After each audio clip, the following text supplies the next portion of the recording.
Et si je vous disais que le Pixel 7a est peut-être un flagship qui s'ignore ? À l'heure actuelle, la gamme de smartphones de Google s'articule autour de 3 produits. Le Pixel 7 Pro, le Pixel 7 et le Pixel 7a. Sur le papier, les Pixel 7 Pro et Pixel 7 sont censés se positionner sur le haut de gamme, tandis que le Pixel 7a vise plutôt le moyen de gamme. Mais voilà, il y a parfois une différence entre le positionnement marketing d'un produit et son positionnement réel. Et au final, c'est cette idée qui a fini par s'imposer à moi durant tout ce temps passé en compagnie du petit smartphone de Google. Un smartphone qui finalement n'a rien d'un téléphone au rabais. Et j'aime aller plus loin encore. Pour moi, il a tout d'un grand. Et cette vidéo a pour but de vous en convaincre.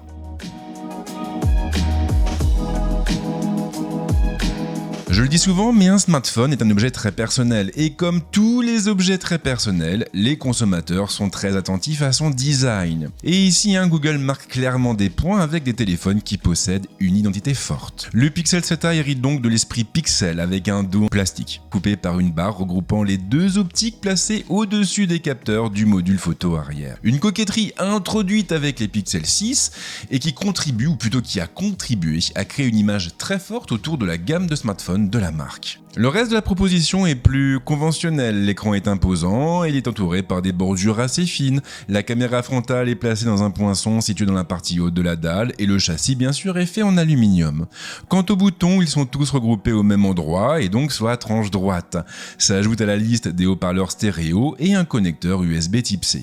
Mais c'est finalement lorsqu'on place le Pixel 7a aux côtés du Pixel 7 que l'on prend toute la mesure des efforts déployés par Google. Les finitions sont en effet très similaires et les deux téléphones semblent sortir du même moule.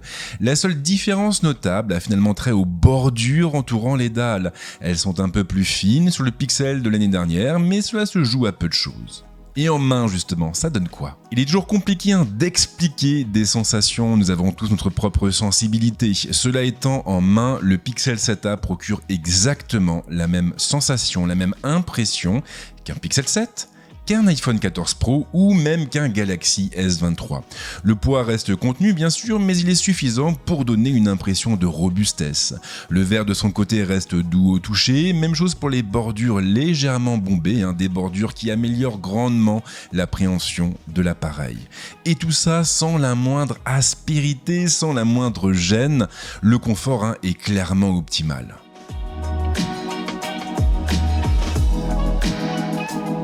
Le design seul ne suffit pas à déterminer le positionnement d'un produit. Le choix des composants est aussi un volet important. Peu importe que votre téléphone soit magnifique, s'il embarque une puce d'entrée de gamme, il ne pourra jamais prétendre aux usages les plus gourmands. Et il ne pourra donc pas non plus être considéré comme un flagship. Ce qui nous amène finalement à la délicate question de la fiche technique. Commençons par l'écran. La diagonale atteint les 6,1 pouces. On est donc sur un format relativement compact.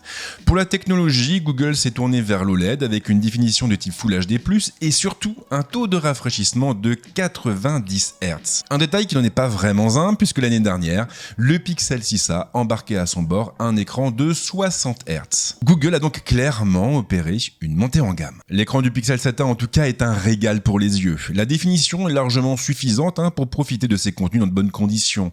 OLED oblige, on a également droit à des contrastes infinis, mais pas seulement. La luminosité tourne en moyenne autour des 1000 nits et même s'il ne s'agit pas de la dalle la plus lumineuse du marché, elle reste lisible en plein soleil. Les couleurs sont comme toujours avec Google un petit peu saturées, mais il sera toujours possible de corriger le tir en basculant sur le profil de couleur naturel. On pourra donc profiter pleinement de ces films, de ces séries, de ces vidéos, et ce même si le volet sonore est un petit peu en retrait. La faute à un déséquilibre entre les deux haut-parleurs. Pour favoriser votre immersion, il sera donc préférable de passer par un casque ou même par des écouteurs sans fil. Et ça tombe bien d'ailleurs car Google offre une paire de Pixel Buds A pour toute précommande du Pixel 7a. Côté SoC, Google n'a pas été chercher très loin et le Pixel 7a embarque un Tensor G2 couplé à 8 Go de mémoire vive en LPDDR5 et à 128 Go de stockage en UFS 3.1. Un stockage qu'il est bien entendu impossible d'étendre. On est donc sur une configuration identique à celle du Pixel 7. Alors bien sûr, si on raisonne uniquement en termes de benchmark, en termes de puissance de calcul brut, le Tensor G2 reste un petit peu en dessous de ses concurrents et plus précisément des grosses puces de Qualcomm ou encore des dernières puces d'Apple. Maintenant, je pense qu'il faut relativiser un peu les choses. La puissance brute ne fait pas tout et ce qui compte vraiment, ce sont les usages finaux. C'est donc l'expérience que va vous procurer votre smartphone, votre tablette ou même votre ordinateur. Et en 15 jours, je n'ai pas constaté de problème particulier. Dans un usage courant, le Pixel 7a se montre très réactif, que ce soit en jonglant d'application en application ou même en faisant défiler son écran à toute vitesse. Et c'est pareil en jeu. Une fois encore, je n'ai pas constaté le moindre ralentissement et le 90 Hz apporte clairement un plus, du moins sur les jeux les plus rapides. Pas de mauvaise surprise non plus au niveau du dégagement de chaleur. Alors bien sûr, sur de longues sessions de jeu, le Pixel 7a aura tendance à chauffer, mais pas plus qu'un iPhone ou un Galaxy S23. Jusque là, c'est presque un sans faute, mais il nous reste un dernier point à aborder, l'autonomie. Elle est assurée par une petite batterie de 4300 mAh, une batterie qui est malheureusement sous-dimensionnée pour ce téléphone. En moyenne donc, le Pixel 7a tiendra une quinzaine d'heures avec un usage mixte. C'est mieux que le Pixel 7, mais cela reste un petit peu en dessous de la concurrence. Et tout le problème étant que la puissance de charge, malheureusement, n'est pas non plus au rendez-vous. En filaire, il faudra se contenter du 18 watts. Et on passera à du 7,5 watts en sans fil. Avec un câble, vous aurez donc besoin d'à peu près 2 heures pour recharger complètement le Pixel 7a. Et c'est pour moi vraiment le plus gros défaut du téléphone, un défaut qui va nécessiter un effort de votre part. Vous allez devoir vous adapter à cette puissance de charge perfectible. Si vous êtes du genre à oublier de recharger votre smartphone et à le faire au dernier moment avant de partir au boulot, alors vous risquez effectivement d'avoir de sacrées sueurs froides. Mais si ça peut vous rassurer, il y a toujours des compromis à faire, y compris en matière de smartphone.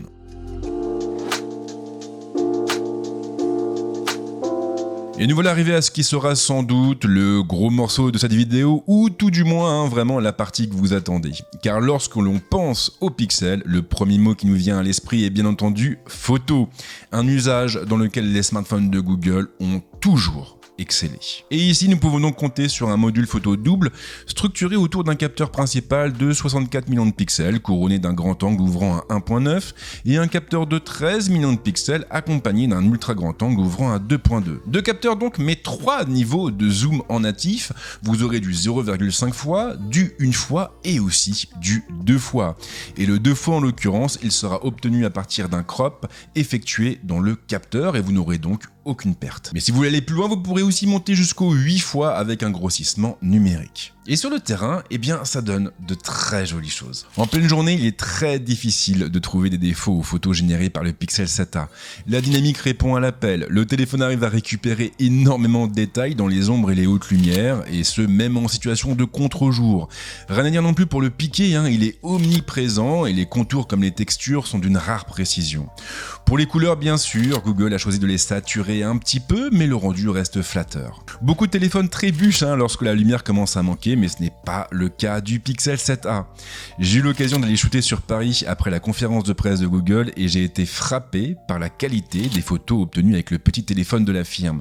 Je n'ai pas constaté de perte particulière et il a su restituer correctement l'ambiance nocturne. Mais là, finalement, où il m'a le plus surpris, c'est au niveau de la gestion des flares, des éblouissements. Car contrairement à beaucoup de ses concurrents, des concurrents qui sont parfois proposés au double de son prix, il est peu sujet à ce fameux éblouissement. On peut donc shooter des lampadaires sans se retrouver avec des artefacts lumineux plein l'image. J'ai aussi apprécié de pouvoir basculer entre 3 niveaux de grossissement sans perte. Le 2 fois se montre extrêmement pratique pour les portraits, les photos rapprochées, et il permet finalement de s'affranchir du zoom. En revanche, si vous voulez monter plus haut, il sera préférable de vous en tenir aux 3 fois, et encore quand la lumière sera là. Les agrandissements numériques ne sont jamais très réussis. Cerise sur le gâteau, on a aussi une très bonne gestion de la montée en sensibilité. En gros, donc même lorsque vous shootez dans le noir complet, vous avez très peu d'artefacts, très peu de bruit dans les ombres. Et ça, vraiment, c'est surprenant. C'est surprenant pour un smartphone qui embarque à son bord un tout petit capteur. Si le Pixel 7a est capable de délivrer de très jolis JPEG, il peut aussi shooter en RAW et c'est finalement là qu'il révèle tout son potentiel. Alors j'ai pas refaire le monde, mais vous le savez, les avantages de ce format sont nombreux.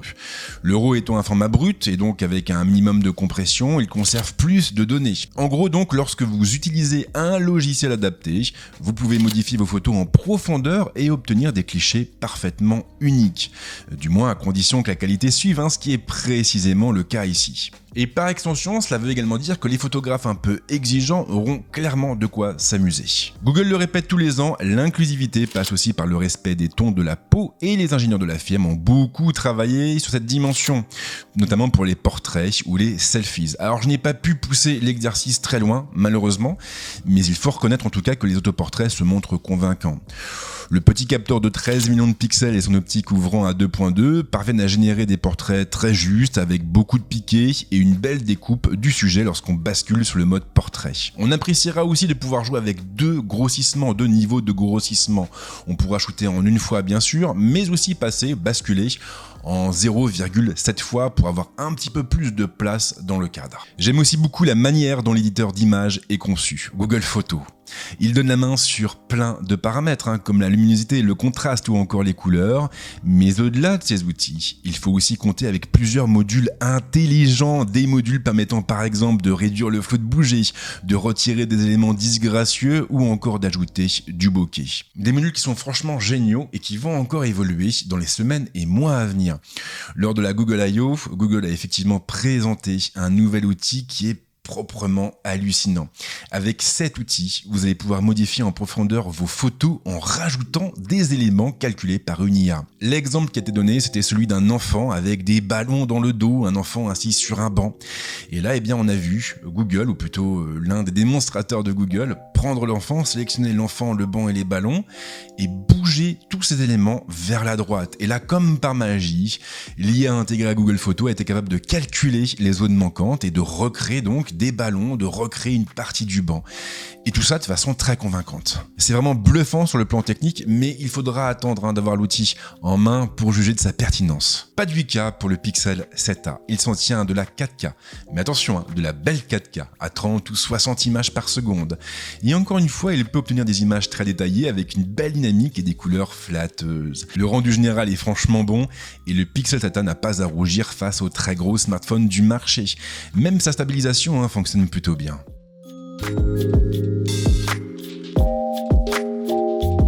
Il était bien sûr impossible de parler du Pixel 7a sans évoquer la fameuse Pixel Experience. Parce que c'est finalement elle qui rend les smartphones de Google proprement uniques. Et ça commence bien sûr avec l'interface, une interface que vous allez pouvoir façonner à votre image.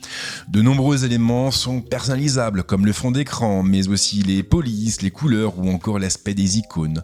Google a souhaité faire en sorte que chacun et chacune se sente chez soi. Vous n'aurez donc pas à vous adapter à votre téléphone, c'est votre téléphone qui va s'adapter à vous. Mais la Pixel Experience ne se résume pas à une interface inclusive et bien conçue. Il faut aussi compter avec de nombreuses fonctions intelligentes et bien pensées, comme la transcription automatique des messages par exemple, qui permet de coucher sur le papier un vocal laissé par un ami, ou encore toutes les fonctions relatives au dictaphone.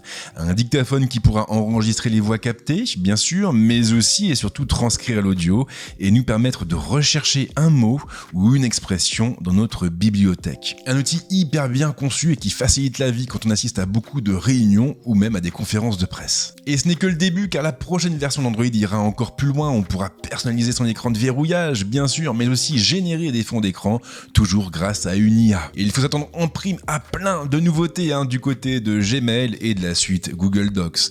Des nouveautés qui feront bien entendu la part belle à l'IA et qui nous permettront par exemple de demander à Gmail de composer nos messages à notre place. Mais ça, on en reparlera dans une autre vidéo.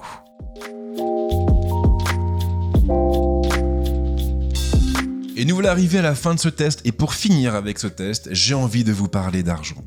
Le Pixel 7a est proposé à 509 €. Alors oui, ça reste un peu plus que le Pixel 6a en son temps, mais attention, on a un écran 90 Hz et une puce Tensor G2. Il a donc une véritable montée en gamme et en prime, si vous précommandez le smartphone avant le 22 mai, vous repartirez avec une paire de Pixel Buds A offert, une paire qui est habituellement facturée 99 €. Et pour 509 €, donc, vous aurez un smartphone avec un design très soigné, un très bel écran OLED 90 Hz, une puce puissante et intelligente, et tout ça avec des fonctions photo vraiment bluffantes. Mais le plus fou finalement, c'est quand on compare ce petit téléphone au Pixel 7, car en réalité, il y a très peu peu de différence entre ces deux modèles. Et par extension, cela veut également dire que le Pixel 7a n'est pas un smartphone milieu de gamme. Il n'est pas un smartphone milieu de gamme car le Pixel 7 ne l'était pas non plus. Le Pixel 7 était présenté comme un flagship et le Pixel 7 Pro comme un super flagship. Et d'une certaine façon, ça explique aussi peut-être pourquoi le Pixel 7a devrait être le dernier de sa lignée. Quoi qu'il en soit, en tout cas, pour moi, ce Pixel 7a, c'est un grand oui. Et le seul défaut notable vient finalement de sa charge qui est un petit peu poussive. Mais pour le reste, sincèrement, je crois que vous pouvez difficilement trouver meilleur rapport qualité-prix sur le marché. Voilà donc pour le test du Pixel 7a, un test qui, je l'espère, vous aura appris des choses. Et comme d'habitude, si vous avez des questions, les commentaires sont là pour ça. En tout cas, merci à vous de m'avoir suivi jusque-là et comme à l'accoutumée, je vous souhaite de passer une très bonne semaine ou un excellent week-end suivant le moment où vous regarderez cette vidéo. Et c'est promis, on se retrouve très vite avec d'autres contenus. Ciao.